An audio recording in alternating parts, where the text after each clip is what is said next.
The independent inquiry into child sexual abuse built its recommendations for change based on testimony from over 7,000 victims and survivors of child sexual abuse.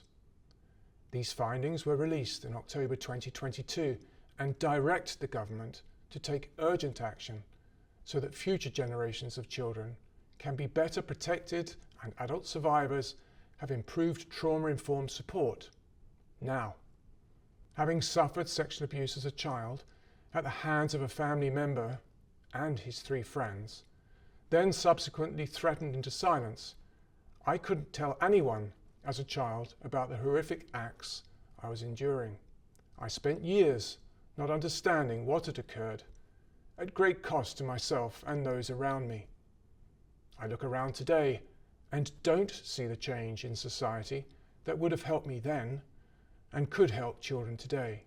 These calls on government from the independent inquiry remain. We need representation at the very top to ensure the focus and resource needed to both prevent and respond better to child sexual abuse is delivered. Someone who can uplift the thousands of survivor voices out there so that all government departments hear and respond. A minister for those sexually abused in childhood. We hear the statistics so casually now. 500,000 children every year are believed to be affected by child sexual abuse. We shouldn't casually accept this. We should be outraged. We should be disgusted. We should be taking action, not just talking about numbers. The reality for children today is most likely that this figure is significantly underestimated because we don't have a prevalent study to understand the scale and nature of child sexual abuse in today's environment. As a child sexual abuse survivor, I am part of those figures, and I say to you that the intentional destruction of the victim and the intentional protection of the perpetrator exists in many communities. And for this very reason, many never disclose the child sexual abuse they have had to endure. Instead, they go through life carrying the wound of this heinous trauma inflicted on them.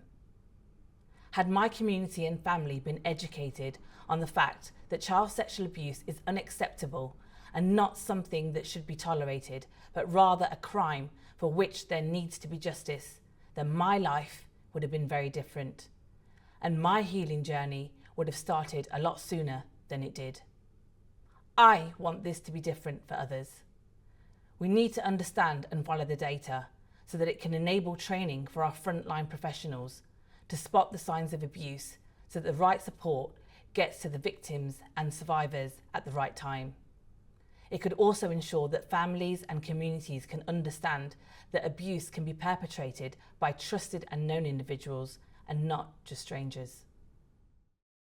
When victims and survivors reach out for help, we know that they turn to the third sector even more than the statutory agencies or the justice system.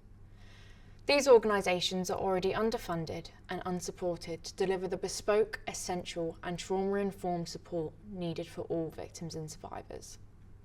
We need to understand that a justice outcome is not the only outcome survivors might want or need. At the age of 4, I was sexually abused by my grandfather. To be completely honest, I thought this was normal. Why shouldn't it be? It was my grandfather. I loved and I trusted him. It's all I knew.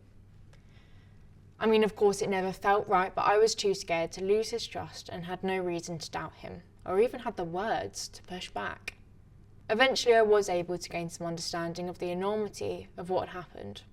When I approached the police, they embraced my case with gravity and compassion. The support I received during the investigation was pivotal, and I was connected with specialist counselling services that provided a lifeline during one of the darkest periods of my life. It's heartbreaking knowing that not everyone shares this experience.